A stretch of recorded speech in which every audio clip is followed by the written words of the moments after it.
नमस्कार दोस्तों, मैं पार्थ कौशिक फिर से अपने चैनल पार्थ कौशिक पॉलिटिक्स में आपको अपने कार्यक्रम पॉलिटिकल एजेंडा में फिर से स्वागत करता हूं। आज उत्तर प्रदेश में 5वें फेज का चुनाव हुआ है और उस 5वें फेज के चुनाव में बस जो सबसे अच्छी मुझे निराशाजनक बात लगी वो ये लगी कि वोटिंग परसेंटेज कुछ जिलों में कम हुआ है। अब वोटिंग परसेंटेज कम होने की वजह से 5th फेज के इलेक्शन में हमको एक समस्या का सामना करना पड़ता है कि फिर से हमें अपनी टेक्निक्स को लोअर ऑर्डर में लेके आना पड़ता है। अभी जो हमने टेक्निक्स अपर ऑर्डर में लगाई थी, सोशल मीडिया पे ज़्यादा फोकस किया था, लोकल चीज़ों के ऊपर ज़्यादा फोकस किया था, अब एक ट्रेडिशनल पैटर्न की तरफ भी हमको देखना पड़ेगा। इसलिए इस ट्रेडिशनल पैटर्न को देखने की वजह से आज हमने एक नई तरह की एनालिसिस चार्ट को जो है डेवलप किया है।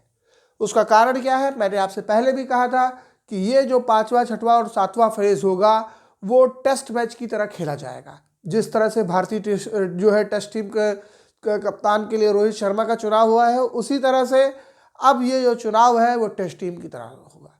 आपको जान के बहुत आश्चर्य होगा कि योगी आदित्यनाथ भी आज वही सब भाषण दे रहे हैं जो अन्य दल के लोग दे रहे हैं। सबसे बड़ी बात यह है कि वो फ्री में स्कूटी देने के लिए राजी हो गए हैं और अगले 5 साल तक मुफ्त राशन भी देने के लिए तैयार हो गए हैं।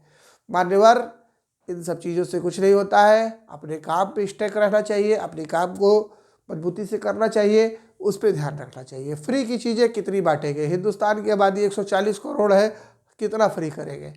इसलिए लोगों को रोजगार दीजिए, व्यवस्था दीजिए। और उसके लिए आज हमने एक मैट्रिक्स जो है, थोड़ा सा अंग्रेजी शब्द है, एक सारणी, हिंदी शब्द में इसको ज़्यादा बेहतर मानता हूँ, कि बनाया है। कुछ मेरे जो क्या कहते हैं साथ काम करते हैं, उन्होंने कहा कि कुछ इस तरह का जटिल प्रक्रिया बनाओ। वैसे मैं तो देसी इंसान हूँ, लेकिन इस जटिल प्रक्रिया को समझने के लिए उनका एक तरीका है कि आप ज़्यादा से ज़्यादा तक लोगों को अपनी बातों को समझा सकें। आपको जैसे पता है कि मैंने चौथे फेज से आम आदमी पार्टी को जो है वेटेज देना चालू किया है। उसका सबसे बड़ा कारण यह है कि डॉक्टर संजय सिंह जो है वो सुल्तानपुर के रहने वाले हैं और इस क्षेत्र में उनका लगातार प्रभाव पड़ता जाता है। आज भी आप देखिए बड़े बड़े न्यूज़पेपरों में योगी आदित्यनाथ के पोस्टर्स को छोटा कर दिया गया है और बीजेपी के पोस्टर और वचनों को और पंपलेट्स को ज़्यादा से ज़्यादा छापा जा रहा है। और कांग्रेस पार्टी भी कोशिश कर रही है, जैसे महाराजगंज इलाके में रैली वगैरह कर रही है और जगहों पे रैली कर रही है। प्रियंका गांधी भी अपनी तरफ से मेहनत कर रहे हैं। सबसे जो बड़ी मुख्य बात है कि अयोध्या में प्रचार करने गए अखिलेश यादव जो है वो जो है हनुमानगढ़ी में दर्शन किए और अयोध्या रामलला के दर्शन नहीं किए और उन्होंने सॉफ्ट हिंदुत्व की राह पकड़ ली है। मैंने आपसे पहले भी कहा था कि भारतीय जनता पार्टी और बीजेपी के फायर ब्रांड भगवा को की वजह से अब सभी पार्टियां धीरे धीरे हिंदुत्व की तरफ मुड़ रही है। ये हिंदुत्व उस तरह का हिंदुत्व है जैसा ममता बनर्जी ने जो है बंगाल में दिखाया था। पर जो है अखिलेश यादव के साथ समस्या मैंने आपको पहले भी बताई थी कि उनको यहाँ क्षेत्रीय दलों से लगातार समस्या थी। बंगाल में क्षेत्रीय दल और कांग्रेस पार्टी, लेफ्ट पार्टियाँ सब मिल करके तृणमूल कांग्रेस को मदद किया, उन्होंने अपने वोट को ट्रांसफ़र कराया, इसलिए जो है तृणमूल कांग्रेस भारी मात्रा में जीत गई। अगर ये फाइट उस तरह से होती और कोरोना के बीच में ना होती तो भारतीय जनता पार्टी का प्रदर्शन और अच्छा होता और हो सकता है कि सरकार भी भारतीय जनता पार्टी बना लेती। लेकिन अब मैंने जो अपनी बात को पहले भी कहा था, जैसे जैसे ये चुनाव अवध और से पूर्वांचल की तरफ जाएगा वैसे वैसे जो है चुनाव में कॉम्प्लेक्सिटी बढ़ती चली जाएगी और हिंदुत्व भी आएगा। आज एक और एजेंडा हमारे सामने आ चुका है। जिस तरह से पिछले 3-4 दिनों में यूक्रेन और रशिया की लड़ाई चल रही है और नाटो और रूस में जो है लड़ाई और संघर्ष बनी हुई है, उसका वजह से योगी आदित्यनाथ का तो कद नहीं बढ़ा, लेकिन नरेंद्र मोदी का कद लगातार बढ़ता जा रहा है।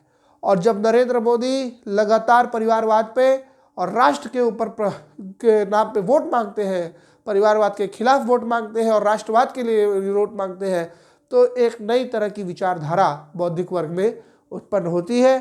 क्योंकि आज हम देखते हैं कि एक स्ट्रांग लीडर, अगर वर्ल्ड वॉर होता है तो एक स्ट्रांग लीडर को ज़रूरत होती है और वो स्ट्रांग लीडर जो है नरेंद्र मोदी का विकल्प कोई है नहीं। और अगर नरेंद्र मोदी का विकल्प कोई नहीं है तो निश्चित ही योगी आदित्यनाथ को इस बात से फ़ायदा मिलेगा। आइए हम अपने एनालिसिस पे आगे बढ़ते हैं। सबसे पहले जो हमने एनालिसिस किया है वो किस वजह से किया है, उसका आपका कारण है। जैसे मुस्लिम फैक्टर्स है, हिंदुत्व फैक्टर है, ठीक है, अनएम्प्लॉयमेंट फैक्टर है, लॉ एंड ऑर्डर फैक्टर है, वुमेन फैक्टर है। इन फैक्टर्स में हम जो है पॉइंट स्केल पे जांचेंगे और टोटल पॉइंट्स पे देंगे, क्योंकि अब इसी तरह की चीज़ों से जो है हमारी व्यवस्था प्रदर्शित होगी। क्योंकि ये जो पूर्वांचल का हिस्सा है इसमें अलग तरीके की भावना होती है, यहाँ के लोग ज़्यादा भावुक होते हैं, थोड़ी गरीबी भी ज़्यादा है, यहाँ पर उद्योग धंधों का विकास उस तरह से नहीं हुआ है जैसे पश्चिमी उत्तर प्रदेश में हुआ है, और आम आदमी की फैसिलिटेशन भी यहाँ पे कम है। यहाँ पे मुश्किल से लखनऊ के बाद एक बहुत उच्च स्तरीय हॉस्पिटल जिसको बनवाया है योगी आदित्यनाथ ने, एम्स गोरखपुर, और दूसरा जो है क्या कहते हैं काशी हिंदू विश्वविद्यालय का बहुत ही बड़ा इंस्टीट्यूट है, मेडिकल कॉलेज, इन्हीं दोनों की बात है। आज मेडिकल कॉलेज की संख्या के बारे में भी प्रधानमंत्री ने अपने भाषण में, रैली में वाराणसी में कहा। इन सब के लिए एक अलग वीडियो हम बनाएंगे। साथ ही साथ हम ये भी कोशिश करेंगे कि अंतर्राष्ट्रीय मुद्दे से यूपी के इलेक्शन किस तरह से प्रभावित हुए हैं इसके भी बारे में व्याख्या करेंगे, और ये वीडियोस मेरे जल्द से जल्द आपको अपलोड होते हुए दिखेंगे, क्योंकि अभी मैं थोड़ा सा और एनालिसिस करना चाहता था इसलिए। आइए मुस्लिम फैक्टर्स पे अब देखते हैं। पूर्वांचल और अवध के क्षेत्र में मुस्लिम फैक्टर्स जो है वो कांग्रेस के साथ जो है उतना इंटैक्ट नहीं है, बसपा के साथ भी इंटैक्ट उतना नहीं है, लेकिन समाजवादी पार्टी के साथ वो फुल्ली इंटैक्ट है, और एक विकल्प के रूप में देख रहा है भारतीय जनता पार्टी और भगवान ब्रिगेड की वजह के लिए। आम आदमी पार्टी के लिए भी काफ़ी अच्छा इंटैक्ट है, खास करके थोड़ा बहुत व्यू है। और चूँकि भारतीय जनता पार्टी के लिए मुस्लिम वोटर्स पूर्वांचल और अवध के क्षेत्र में, अवध के क्षेत्र के बाद पूर्वांचल के क्षेत्रों में और सीमांतवादी क्षेत्रों में जो है वो कम ही रहता है, इसलिए हम देखते हैं कि यहाँ पे समाजवादी पार्टी बढ़त बढ़ा दी है। और इस तरह से हम देखते हैं कि ये समाजवादी पार्टी के लिए गुड की सिचुएशन पैदा करती है। समाजवादी पार्टी को यहाँ पे एज मिलते हुए हम देख रहे हैं। अब हिंदुत्व के मुद्दे पे कांग्रेस पार्टी, बसपा और समाजवादी पार्टी, इनका लगभग एक ही जैसा सिस्टम दिख रहा है। हालांकि सॉफ्ट हिंदुत्व दिखाने की कोशिश जरूर अखिलेश यादव ने किया है, लेकिन मोदी ब्रांड और योगी ब्रांड ने 10 में से 10 आउट ऑफ किया है। और जो है आम आदमी पार्टी का भी कुछ खास नहीं है, देखते हैं। हिंदुत्व के मामले में बीजेपी एक्सेलेंट की श्रेणी में आती है, एक्सेलेंट की श्रेणी में आती है बीजेपी, और यहाँ पर इसका कोई भी तोड़ नजर नहीं आता है, ठीक है। अनएम्प्लॉयमेंट में कांग्रेस का अनएम्प्लॉयमेंट से लोग कनेक्शन थोड़ा कम दिखा रहे हैं, बसपा का कोई खास मतलब नहीं है अनएम्प्लॉयमेंट से, ठीक है। समाजवादी पार्टी की तरफ लोगों का रुझान है और भारतीय जनता पार्टी की तरफ रुझान काफ़ी कम है, क्योंकि कम होने की वजह से उसका सब सिस्टम उतना मजबूत नहीं है। उसके कंपैरिजन में आम आदमी पार्टी का जो है व्यवस्था ज़्यादा मजबूत है। और अब हम इसको कर लेते हैं, क्या नाम है, वेरी गुड, आप उसको मान लीजिए समाजवादी पार्टी एक बार और यहाँ से जीत हासिल कर रही है, ठीक है। लॉ एंड ऑर्डर में कांग्रेस को मैं 2 दूंगा, क्योंकि बहुत साल से सत्ता में नहीं है और राजस्थान में कोई उनका बहुत अच्छा लॉ एंड ऑर्डर नहीं है, ठीक है। और बसपा यहाँ पे नेचुरली ही है भाई, सबको पता है बसपा के राज्यकाल में लॉ एंड ऑर्डर ठीक रहता है।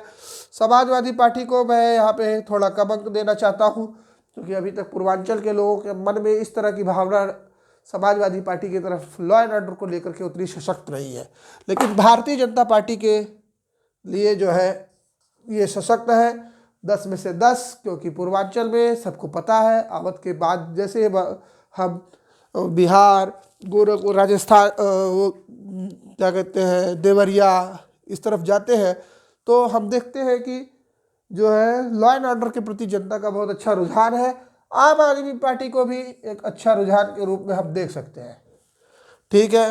वोमन फैक्टर के ऊपर जो है कांग्रेस पार्टी का हाल बेहाल है, और बहुजन समाज पार्टी को 5, समाजवादी पार्टी के लिए 2, और भारतीय जनता पार्टी को यहाँ 10 में से 10 और 5 हम दे सकते हैं। लॉ एंड ऑर्डर में बीजेपी गुड में आती है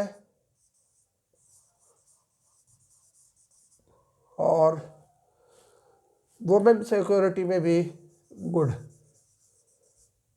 है बीजेपी। तो इस तरह से हम देखते हैं कि 50 अंकों में 7 7 2 9 3 2 5 6 2 8 8 4 12 50 में कांग्रेस पार्टी को मात्र 12 मिल रहा है और बहुजन समाज पार्टी को 5 5 10 7 17 मिल रहा है। और हमारी जो मेन पार्टी है अपोनेंट पार्टी 10 8 18 18 और 7 25, ठीक है, 10 3 13 13 3 16 16 और 20 36 और आम आदमी पार्टी 3 और 15 3 18।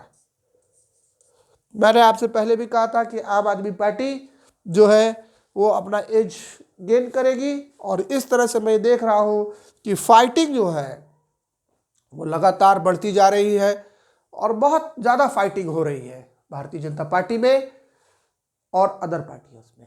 अब हम जरा कांग्रेस पार्टी को देख रहे हैं। उनके ग्राफ में मैंने आपको पहले बताया था कि पहले 2-3 चरणों में कांग्रेस पार्टी का ग्राफ बढ़ा है, उनके लिए 2024 का चुनाव महत्वपूर्ण है, लेकिन इसमें कांग्रेस पार्टी अब धीरे धीरे नीचे आ रही है। बीएसपी भी अब धीरे धीरे नीचे आ रही है।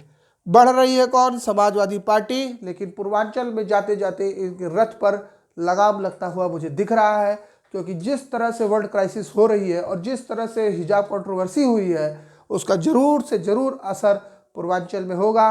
और सबसे बड़ा मेजर फैक्टर अमित शाह की रणनीतिक जो है कलाबाजी है, जिसका तोड़ अभी भी किसी भी भारतीय पार्टी के अंदर है नहीं, राजनीतिक पार्टियों के अंदर है नहीं, और वो जरूर ही उनको नथी ले जाएगा। बीजेपी हिंदुत्व और वुमेन सिक्योरिटी और लॉ एंड ऑर्डर में तो टॉप पे चल रही है, लेकिन सबसे बड़ा प्रॉब्लम है मुस्लिम और अनएम्प्लॉयमेंट फैक्टर, जिसकी वजह से है। लेकिन अब बीजेपी को गेन करना है, वो बीजेपी गेन करके रहेगी। उसका सबसे बड़ा कारण है कि अगर वर्ल्ड वॉर की सिचुएशन होती है तो निश्चित आने वाले 2 से 3 दिनों में पूर्वांचल में एक तरफ वोटिंग होने की संभावना बढ़ रही है, क्योंकि यहाँ के लोग जो रहते हैं वो युद्ध को प्रिय कर रखते हैं और उनको एक वर्ल्ड लीडर बनने का एक मौका बनने के लिए दोबारा एक मौका मिलेगा। अभी भी आपको जान के बहुत आश्चर्य होगा कि इसी क्षेत्र लखनऊ से पूर्वांचल के क्षेत्र में जितने भी भारतीय लोग रहे हैं उन्होंने वर्ल्ड वॉर 1 और वर्ल्ड वॉर 2 में एक बहुत महत्वपूर्ण भूमिका निभाई है। और अगर ये वर्ल्ड वॉर 3 हुआ तो निश्चित ही मोदी की वजह से ये पूर्वांचल का जो इलेक्शन है वो फेवर करेगा और बीजेपी की सरकार बनेगी। इसकी ज़्यादातर संभावना बढ़ती जा रही है।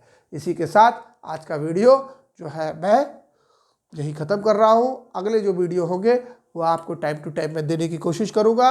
अगले इंटरनेशनल संभावनाओं को हम चेक करेंगे। धन्यवाद।